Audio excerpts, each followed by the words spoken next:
Well, today every industry is going through a phase of disruption, either technological or due to competition from unexpected grounds.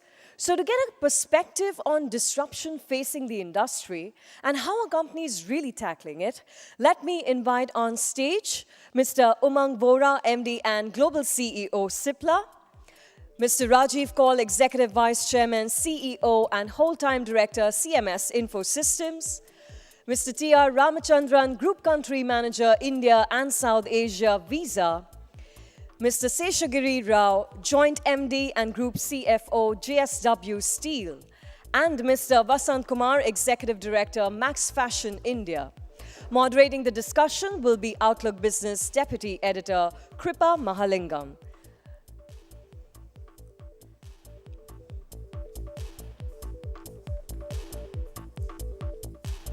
Welcome, gentlemen. Ladies and gentlemen, can we have a round of applause for our panel? And Kripa, over to you. Anyways, fine. I can take a seat. Hi, Rajiv. You can probably sit there. I'm not just. Here, I can sit here. Yeah. Good afternoon, ladies and gentlemen. It gives me great pleasure to moderate this next session on dealing with disruption. Change is constant in today's world, and disruption can come from unexpected quarters, and more importantly, when you least expect it. Well, technology is driving most of these innovative disruptions. Pricing wars and regulatory changes can also change the landscape of any business. To understand better how industry is dealing with the constant change and disruption, we've put together an eclectic panel of CEOs across sectors to tell us more about what possible disruption they see in their business today and what they're doing about it. Mr. Kaul, I'm going to start with you. You manage the largest cash management system in the country today. Yes. And it's possibly seeing cash is possibly seeing the biggest disruption today in India.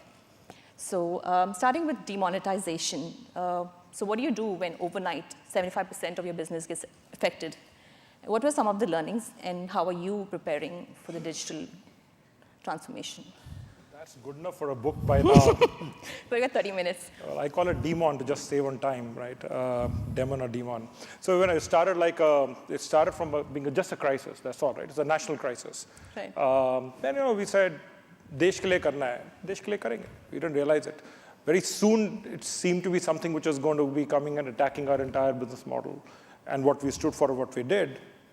And therefore, it wasn't a thing which you got any opportunity to prepare for. You were thinking on your feet, and you were trying to just manage it virtually overnight. And for us, it was, I think for a period of maybe 3 to 4 weeks, it wasn't 75%. 100% of business was over. We had no business. And this is when we actually ramped up our business, when we heard the Prime Minister say, we got to do this as a country. And we said, 24/7, we got to go and do this. We got to help the country. And then we said, there's nothing to do. And then we tried to scatter back and figure out how unprepared we were and how do we ramp down our investments, our resources, and all. So I think there are many, many learnings, but I think this, the top of mind for us, number one, my learning, personal learning, was just learn to be comfortable being uncomfortable, right? You have to be very comfortable not to be not comfortable, right? The learning for a team, I think, was just simply about making sure that we are thinking of the broader picture, not for ourselves. What is right for the country, and therefore seeing what we can do. I think we did a lot of work at that time to help consumers and our customers and whatnot. But keeping in mind a longer-term view, what is the opportunity for us and what is the threat to us? So I think we sort of managed to get by that time. In a period of 3 to 4 months, we went from 100 to 0 to back to 70, 80. What were some of the things you did?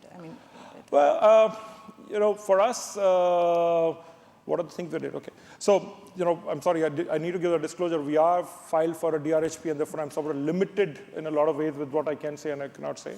But for us, it was a lot about simplifying the narrative. The narrative was changing and very complex at that time. And we were saying, is digital a threat? As we think about it, what we've seen Visa's business at that time maybe get threatened by Paytm, and Paytm is getting disrupted potentially by a WhatsApp. So things are moving very fast. What Goldsmith said in the morning, the change you're seeing today is the least amount of change you'll see in the future, and the next year it'll only get worse. So I think for us, it was about moving fast. We moved very fast. We did not get frozen. We did not stop. It's a simple tip which a tightrope walker has. Come what may on the tightrope, you're on pause. You keep walking, right? And we didn't freeze even on eighth night. Eighth night, we are working trying to figure out a strategy as to what we're going to do. So I think that is the most first learning. The second learning was it's the time to make bigger, bolder bets. And what those bets are will not be backed up with any data analysis or data analytics or big data or artificial intelligence.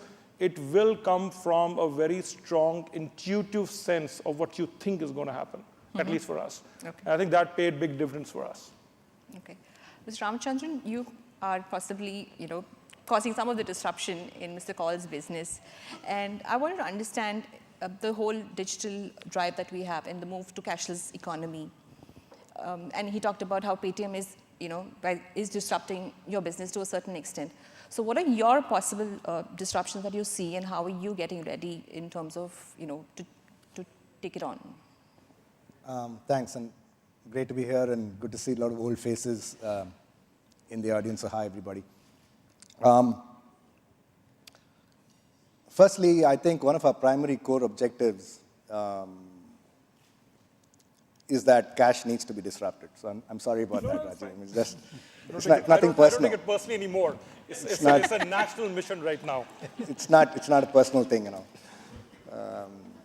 But here's the deal, right? I think it's inevitable if you look at the context of India, where there's only 9% of cash of personal consumption expenditure, 1.4 trillion, 9% is digital, right? But that's sort of growing at an exponential pace post demonetization. And to Rajiv's point, the sort of cash withdrawals which came down have gone up, but not to the level at which they were pre-demonetization, which is sort of great news, I think. Secondly, I think digital is going to disrupt payments in a very significant way, if not already done so, right? I'm just going to give you 3 instances and then shut up. Number one, I think the way all of us pay is going to be very, very different, and very many industries are going to get wiped out in the next 2, 3, 5 years' time, right? So all of us are used to paying with mobile phones today, with a plastic or whatever it is. But think about ordering coffee from Alexa, right? Think about contactless payments. Think about payments which is connected in the IoT of things, right? So in 2020, it's expected that there'll be about 7 billion mobile phones on the planet, but that's not the story. The story is that there'll be about 20 billion connected devices, 20 billion connected devices. About 75% of those will be payment enabled. Okay. So your car, your refrigerator, your prescription pills, retail, right? The rapidity at which it's going to flow through the ecosystem is going to be remarkable. And I think the advantage for all of us sitting in India is that we are leapfrogging many of these trends. Sure. We are not necessarily 5 years behind China or 10 years behind the US. We are, in fact, in many of these things, in real-time payments, for example, India is far ahead of, probably 90% of the world. And so this thing is only going to get real. And the last thing I'd say is from the retail perspective, there are going to be no cashiers in a few years from now, right? Think about that. Think about facial recognition and artificial intelligence, and you walk in and you buy your goods and walk out. And the store is, by the way, live in Seattle today. It's not science fiction, right?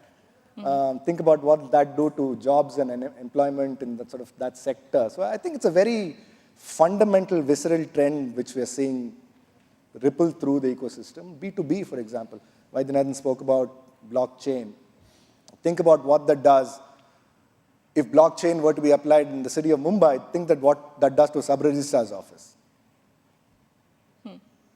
Suddenly the parallel economy in the SRO vanishes, right, overnight, if you have decentralized ledgers. So these are gigantic mega trends, and it's living, breathing, sitting in the middle of it, and you don't realize how epochal it is. Right. Speaking of retail, Ms. Vasanth, you've said disruption is something, as you see, a way of doing it differently. And e-commerce has had a dramatic impact on every aspect of retail, be it pricing, be it product availability and convenience. So how are you responding to those changes, and what are you doing to kind of stay ahead of the curve?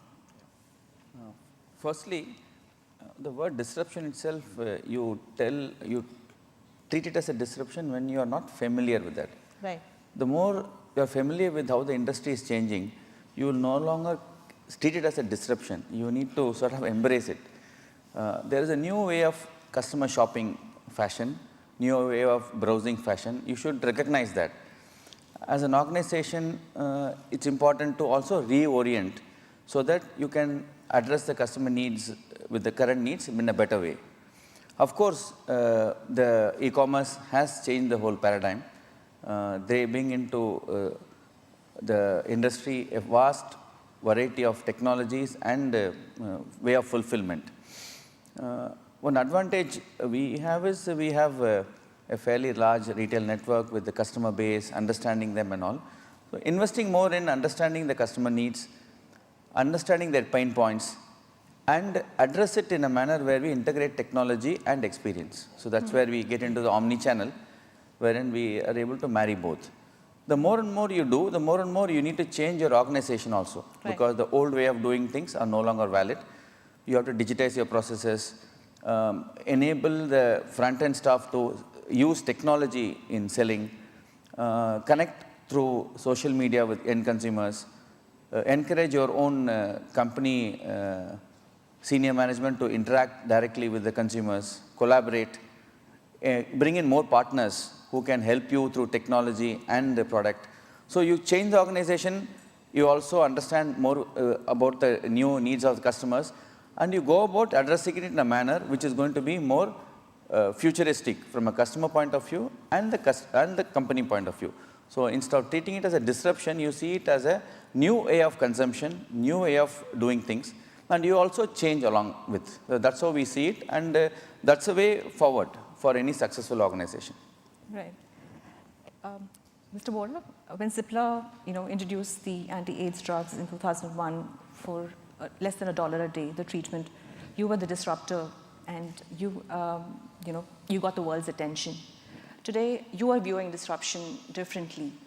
And what is brought about the change, and how are you viewing it, and what are you doing? So, as I sat at this panel, it was a little funny. We had e-commerce, we had payments, and I was like, wow, maybe I'm at the wrong panel here. No, everyone's getting disrupted. Yeah, but let's start with a definition of how could disruption happen in healthcare? And I think fundamental to disruption is that you either have new users or you're satisfying patient needs better. We don't have users, we have wellness and we have patients, right?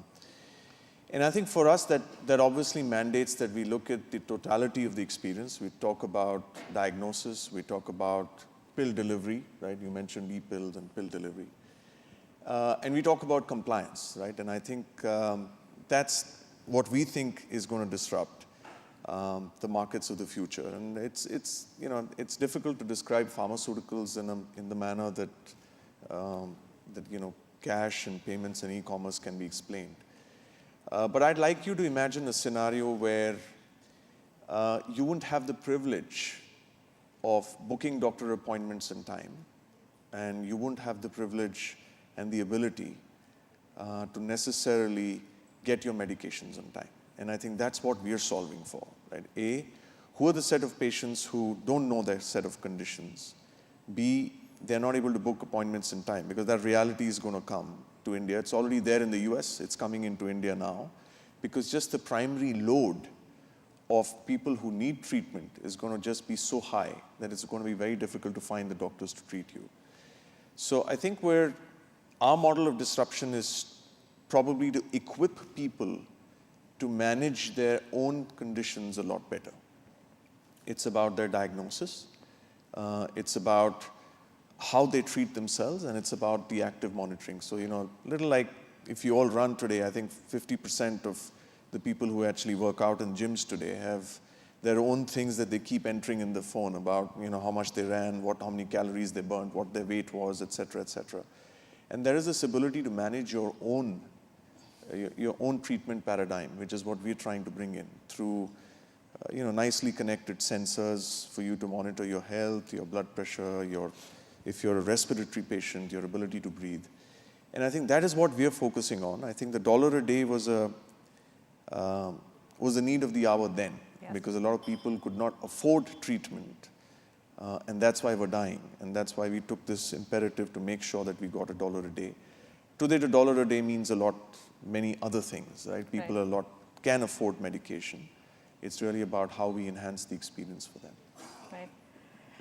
Mr. Seshagiri, you probably have the most challenging job to do when it comes to manufacturing. In a global industry, you're already, there's global factors like, at play, demand, supply. And then India had inherent competitive advantages that we had low-cost labor, we had access to raw materials, and all of that took us to built our industry to a certain extent. But those competitive advantages are quickly vanishing, and with the help of technologies, other manufacturers, even in developed markets, tend to have better cost of conversion. So how do you manage to compete, with with people who are leveraging technology better, and two, what kind of regulatory changes you have to deal with in terms of how is it that move to electric cars or move to lighter cars which are more fuel efficient? How is that going to impact your demand for steel? Too many questions. I know. Yeah. So we are in the steel industry today. We are 18 million ton steel company, and we are competitive. So if I really look at it, the journey of last 20 years, there are a lot of disruptions which have happened. But still we are competitive means there are certain advantages or certain competitive strengths we have developed as a part of the business model. Whether those competitive strengths like low conversion cost, we are the lowest in the world, $115 is the conversion cost from iron ore to finished goods. Similarly, we are very good in completing the projects within the time and within the cost. So our capital allocation is very, very good. And we have a very good product mix. So these are certain competitive advantages which made us today what we are.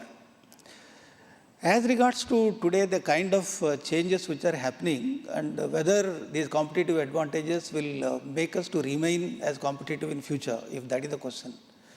You look at what happened in the last few years, even the last month, if you look at it. Steel, if I have to produce, I need raw material, that is iron ore. Iron ore is available in India. Because it is available in India, we invested a huge amount of money in steel plants. So in 2011, for instance, in the state of Karnataka, because of environmental pollution which was happening, the Supreme Court suddenly said from tomorrow there is no iron ore mining in Karnataka, so mining ban, which has happened. When you invested 50,000 crores and the next day if regulatory change or judiciary directive, if iron ore is not available, you have to manage the situation. We thought it is one of the factors or one-off event which has happened. We thought at that time, we tried to manage, we came out of the problem. How we have come out of that issue, I will just explain to you. After that, we have seen in Orissa, 2 months back. So they said all these mines are closed from tomorrow. If you don't pay huge amount of fines, iron ore is not available. By that news itself, whether iron ore is available or not is a second issue. The prices, iron ore prices went up by 30-40% in the domestic market. You have to manage that volatility. Just few days back, you must have seen Goa iron ore mining ban. So the point which I am saying is today environmental law is becoming so strict. Either it is asked by the society or by the government or by the customer. Because of that, there is a huge amount of pressure on the industry in sourcing. Not only you have to ensure that your supplier is complying with these environmental restrictions and he will be able to supply the raw material by complying with those conditions. So this is one big challenge or big disruption which we are seeing by way of a change in the environmental regulations that are happening in India and also across the world. So therefore, when we have to operate the steel plant, if such disruptions happen, where you are getting raw material source in your supply chain suddenly disappears, then how do you manage, how do you produce, how do you meet your customer requirements is one challenge which we have seen, which a disruption which we have seen in the past, and we managed it and we continue to work on that, how do we do it. The way we did in the case of 2011, we have a 10 million ton steel plant, and then iron ore is not available within 24 hours. Then what we could manage the situation, one is imports, getting iron ore from outside the state of Karnataka. The second is we identified iron ore already mined and available with various mines nearby our plant, which cannot be used by other steel plants. Because we went ahead and invested in one beneficiation plant. Beneficiation plant is nothing but very low grade iron ore which cannot be sold in the marketplace. We can take that and then beneficiate it to high grade and use it. Iron ore mining ban has happened, but this iron ore already mined could not be sold, that was available. Our intention was to reduce the cost. So we invested large amount of money in beneficiation plant which was ready. Then we went to the court and we said this iron ore is available, no mining is required. Please permit us to use this item, which is waste material. So court has permitted us. So we could source that and run the plant and keep the plants operating. So keeping that in view, what could happen in future if such events happen, how do we manage the situation? We went for slurry pipelines. We went for alternate sources of getting iron ore. That is how we managed this type of situations that may arise in future, so we can handle that. We have seen several displacement threats which we have seen in the past, like China dumping steel into India. That also we could manage in the past. Now the issue remains is this competitive strength of conversion cost that is getting displaced today, that is because of technology. For instance, labor cost of JSW steel is $16 per ton. This is the world's, maybe I should say it is the best. Same thing if you compare, when I want to compare with any European company or any US company or any Asian company other than China, then it is almost 2-3 times more. So because of the technology, now this conversion cost advantage or the labor cost advantage is disappearing. If that disappears, then I have to be relevant to my customer. I have to be cost competitive. So what is that we can do in order to reduce our cost further? Thereby, I will be able to compete in the marketplace. So to address those issues, we have taken a lot of steps in our process innovations and empowering the total cost management digitally. So one or two examples which I can give it to you. For instance, we take the power from the grid or from long-term PPAs we have signed with one company and take the power. So when you take the power, if you are not able to use the power, again balance power you have to again inject into the grid. But that is free. In Maharashtra, if you see, when you buy the power and if you are not able to use it and it goes back to the grid at free of cost. That cost is 100 crores we are losing per annum. So we thought there is a way of reducing this cost. Then digitally, is there any solution? If we have to say there is a 15-minute cycle, every 15 minutes you have to tell to your generator, this is what I am going to use in the next 15-minute cycle. So you only produce that much and inject. Thereby, I will be able to match my requirement with the total drawdown of the power. So digitally, we found a solution. Now we are able to say that the generation and the demand is matched by way of a digital solution. We could save almost now 50% of the total waste which we have done. Same solutions in the case of logistics. Like that, there are various ways where we are able to reduce our costs and to be relevant. Then at the same time, substitute material. If you look at roofing, for instance, earlier asbestos were used. Now steel is a better material. So we went and said, galvanized sheets if you use for roofing, in fact, it is not only healthier, it gives a long life, and the replacement is maybe 20-25 years. Therefore, you should use for roofing galvanized sheets. So we started giving the galvanized sheets to the customer. So most of the northeastern states today, asbestos is not used, galvanized coils are used, galvanized sheets are used. Then in order to facilitate that, when somebody wants to use galvanized sheets, he wants nuts, he wants bolts, he should know how to fix it. So that was service we attached while giving the galvanized sheets in the retail market, so that has gone up. Then zinc price has gone up substantially because galvanizing demand has gone up, sheets ka. Then we introduced Galvalume, aluminum coating relative to zinc. So therefore, there is always ways and means of reducing cost. It can't happen because there is a disruption happening in the marketplace. So you have to find new ways of managing the cost and then finding new solutions to be relevant and competitive in the market. Mr. Kaul, when you were up against a national mission to go cashless, what is your strategy long term to kind of battle that, and how do you see the digital drive kind of impacting your business? What are you doing to get ready for that when that happens? Or it's already happened? That's what my board wants to know. So I think, I just want to set context to this in a couple of different ways. The one is, I get the theme, doing more with less, and all of these are very important for all of our businesses. This is what you do to survive nowadays. But for us, I think you need to define what business you're in, right, in the long term. Now, you asked me a question saying, what is long term? So I have a 5-year long term, I have a 10-year long term. Unfortunately, like some other business leaders, I don't have a 50-year long term today. But I have a 5 and 10-year long term. And the 5-year long term for us is, nothing really has changed. We've had a step function shift when I look at the data. Trends are back to what they were at a different pace. Cash is back to 98%. It's growing 12% a year. It was growing 12% a year earlier.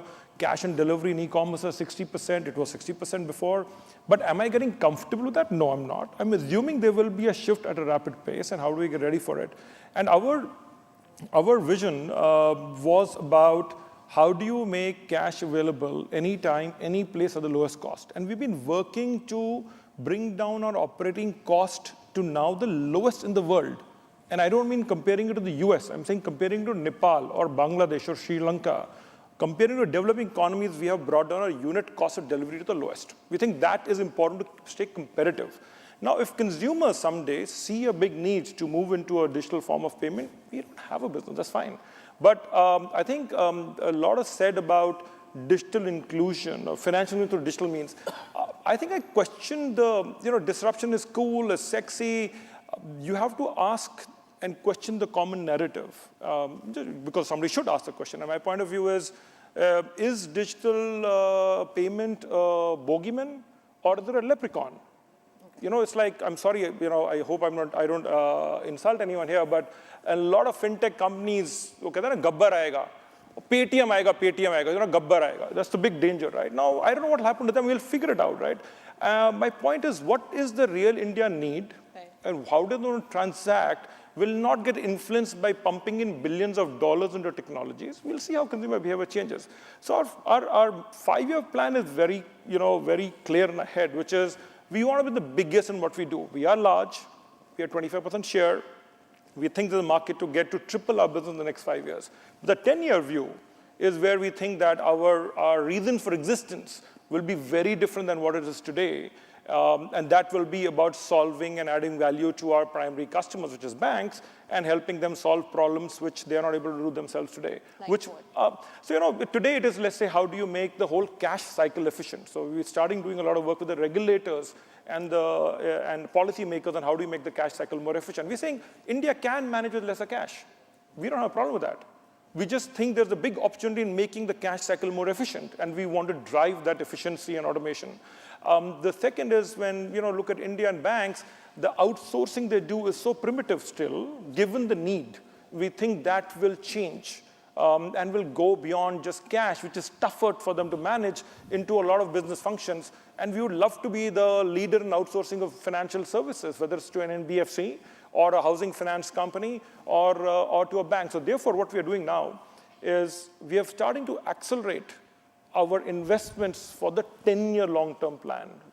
We are, of course, accelerating the investments for the 5-year plan, but we're also saying we need to take 5 to 10% of profits and invest it now for the 10-year plan. Right.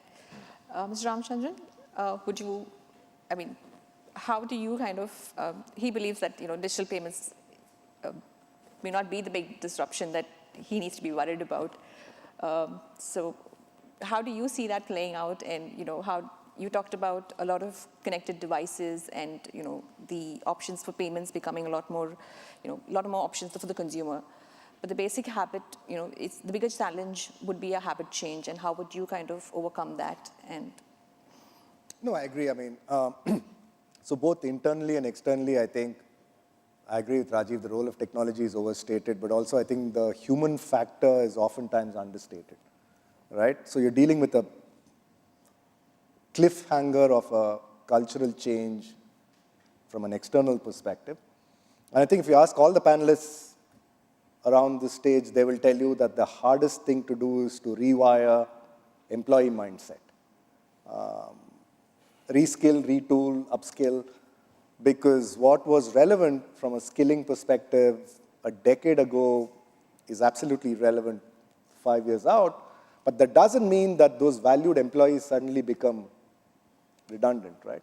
I think the onus is on us as leaders as what we can do to recognize the vulnerability, accept it, not deny it, and say what can we do thoughtfully and sensibly as management to lead our employees in a direction that, you made the point about not being afraid of disruption, but embracing it, right? So how do you sort of prepare your employees? I think it's a very, very important management subject, which is oftentimes not spoken about as often as it should be. So I'd say dealing with culture externally and dealing with employees internally are super critical as we sort of transition this bridge. but how would you work around consumer habit change? What would drive that into? I think the cool part about being a platform business, and Visa is very much a platform business, so whether you're in the music sort of trade, you're in the medicine trade, you're in the apparel trade, I don't care. But if you're a platform, you benefit and often struggle with the network effect, right? Somebody's got to create it and somebody's got to use it. So whether it's chicken or egg, or whichever came first, I mean, you're in a poultry farm, so there are chicken and there are eggs, right? And both of them coexist. But when both of these things come at the same time, it's a beautiful thing. And just managing that network effect of, the more places you can use digitally, the more valuable digital credentials becomes for a consumer. And the more consumers pay digitally, then merchants think that they need a digital option to accept. So it's a sort of thing, it's like watching your nails grow. You don't really know when it grows, but suddenly you look down on your nails and they're overgrown after a week, right? So it's one of those things that network effects are just amazing things, but the starting friction is a big challenge, and that's what many companies are grappling with. But once you get over that first gear hump, it's a marvelous runway. Right. So, Mr. Vohra, if talking about, he talked about the culture change and how you bring about external and internal. Moving from a generic company to kind of looking at disease management calls for a lot of change, right from top level management thinking right down to how you're reskilling your employees and how you want to. So what kind of changes are you bringing about in your company to kind of make that transition where you're moving from generics or to making generics to kind of making more specialty drugs, or even moving ahead to disease management? So I'm going to step aside a bit. I don't think we'd like to conventionally follow generic and specialty, because I think we're really after an unmet need. Right? So there's an unmet disease need of a patient, and that's the pivotal thing around which we're solving for. And if we do solve for that, we disrupt and everything else. So if that's a given, and I like what he just said, because I was going to mention something similar, I think the change has to start with me first. If I run the organization and I'm going to ask the organization the same questions about what did we do on sales, what did we do on top line, what did we do on how are our immediate health term indicators looking like, I don't think I'm going to get the kind of disruption energy that we need in the organization. So the change is about asking the right questions. The change is about bringing in the right people, because I think when you deal with disruption, you have to have a skill set in your organization that's okay with ambiguity. Not all answers can be solved or answered today, especially if you're looking 5 years, 10 years out. You need people who are comfortable with ambiguity, right? And that's the type of people we're trying to bring into the disruption effort, people who can deal with ambiguity. What we're also doing is many of the things that we'd like to see disrupting the regular healthcare chain are not going to be innovations from inside. They cannot happen because our dominant logic in our organization, we are a pills business. Our dominant logic will kill it, right? So I think what we're trying to do is start, we just recently started our own Shark Tank, right? Where we are saying, okay, we're going to crowdsource ideas. These ideas may be from within our organization or outside. And we'll try and see how many of these we can fund, but they have to have a storyline that brings in to how we deliver healthcare. So I think we're trying to hire the right people, or repurpose the right people who have high levels of ambiguity, ability to deal with ambiguity. And then we are trying to enable the organization to things like the Shark Tank, to things like facilitative processes. We're trying to find the right sponsors. What kills disruptive thinking is the lack of, it's always a great guy with a great idea, but if you have a wrong sponsor, that idea is killed. Right? So we're trying to find the right sponsors for these innovations. It's not just the disruptive thinkers, it's about people who can foster this collaboration and this thinking. So I think those are some of the things that we're starting, but then, it has to start first with us. If we run organizations, then we need to change first to enable this change in the rest of the place. Right. So, Kumar, when you talk about short-term goals versus long-term goals, as a CEO, you always have the balance of meeting your short-term, targets of profits and revenue growth, and then you look at long-term, the change in the business model and how you want to kind of stay ahead because of using technology. So how do you balance that out, and what kind of investments are you making in technology or to in the omni-channel? Yeah, this is a dilemma which every organization faces, particularly the incumbent who is having market share to protect. What we do is we have two separate buckets. One is the existing business, which from a brick and mortar you have to change to omni-channel. And then you have an e-commerce wing, which has to build its business purely in the e-commerce. Both have different goals. Clearly, the current business has to deliver productivity and transform into an omni-channel. So we have to get the current asset sweat better, take out costs. Again, going back to what people talked, digitization is the key. Through the analytics, through the process recrafting, we will be able to take costs out. And then make the organization more productive, more nimble, more open to outside influences. At the same time, get the right talent for the e-commerce wing so that they can participate in the new way of doing business, which is the digital way of consuming. So over a period of time, this will get married into one way, which we believe is the omni-channel way. So we need to do parallelly, one for the short term, another is for the long term, and ensure both the goals are different, but then converge towards a common goal over the next 5 years. Okay. Seshagiri, how are you leveraging technology to kind of remain competitive, and what are the one or two things that you're doing to, either in manufacturing or supply chain that can help you stay competitive? Technology side, that way we have identified manufacturing and supply chain plus the sales and marketing. So we are using now technology to improve these three areas and reduce the cost and to be competitive. So we are working on several projects in that direction. And at the same time, using technology to service the customer better. So in that, we have introduced recently one product called OTIF. So in this, what happens is when a customer gives an order, let us say for 1,000 tons of steel, there are different grades. We produce 28,000 grades of steel in the company. Whereas when auto customer gives an order, it is not that everything is one grade, it's different grades. Generally, the plant, what they do is that when they are producing steel, which is volume driven, where productivity is high, so they produce that grade and they supply to the customer. So if 1,000 ton order is there, they supply 800 tons, they say we have supplied to the customer. Balance 200 is not supplied. So they are high grade, number one, it takes more time, productivity comes down. Therefore, the plant focuses on producing volume. So we have to shift that volume to value going forward. Then we introduced to monitoring of the when order comes, how do you ensure that one time in full, 1,000 tons is supplied at a time to him? So in that, once we started introducing, after that when we did a customer survey, there is a huge amount of rating upgrade which has happened. Once we introduced, we know that each customer, their full order is complete or not. That itself has given a very good outcome to us.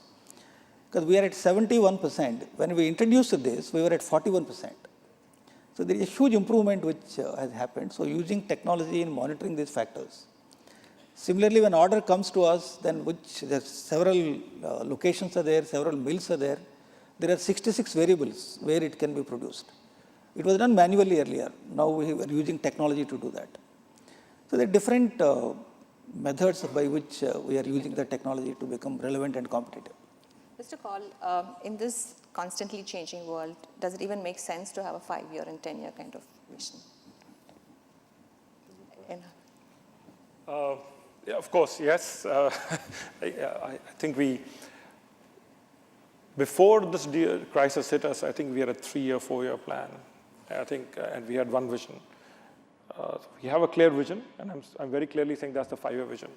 That's not the 10-year vision. The 10-year vision is something we're working on. What I did want to share a little bit here to digress from what you said is a lot what happens during crisis, and I know a lot of leaders in this audience who have gone through many crises, and how companies deal with it is unfortunately very dependent on what the leader does of that company.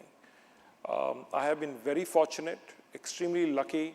I met Marshall 4 years ago, then met him again 3 years ago, 2 years ago, today.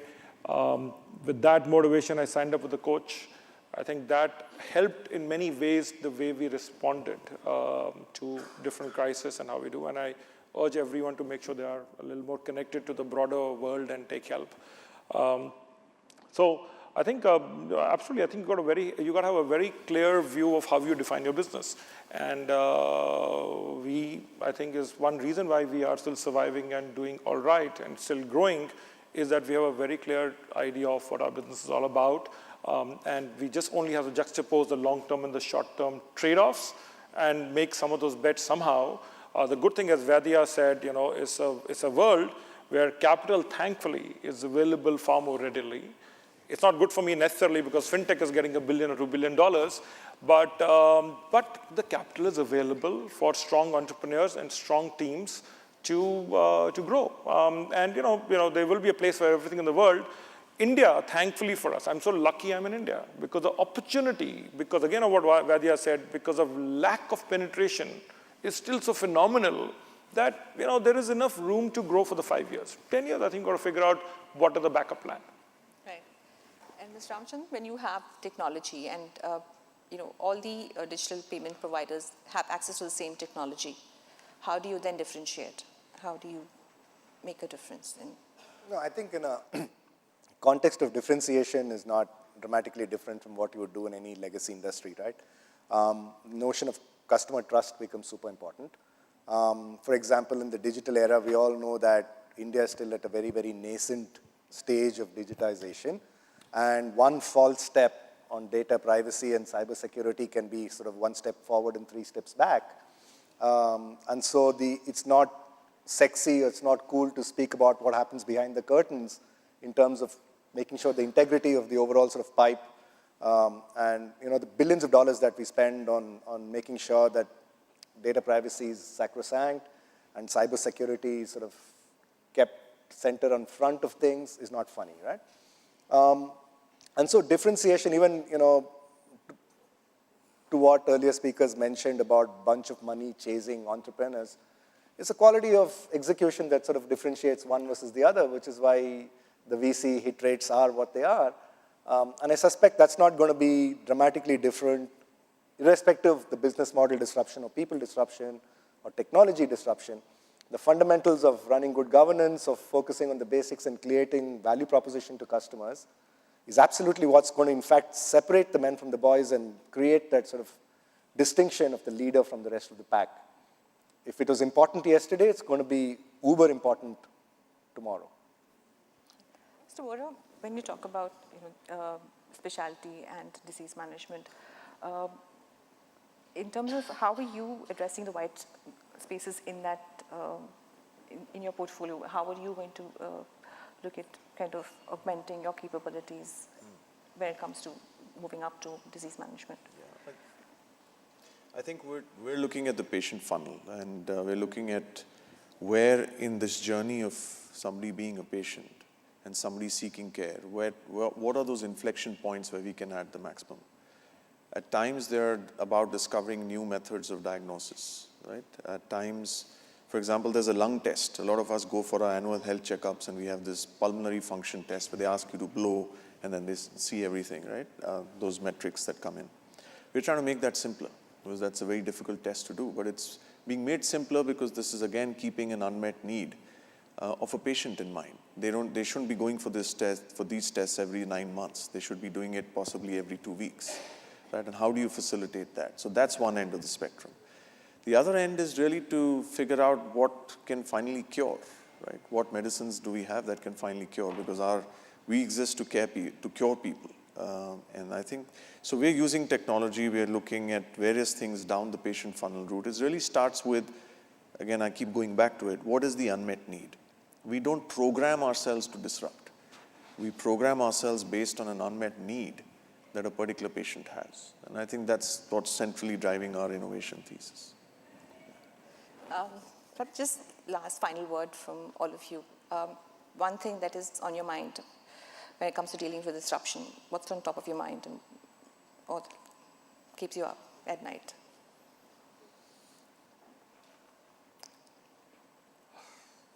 I think I find it very exhilarating and fun. It's a moment of extreme learning under stress, keeping on your toes to just track what everybody in India is trying to do in this entire space is it's a fascinating learning, and it's something you need to survive and to do good at. So it's good learning. Mr. Ramachandran? No, I completely agree. I think it's one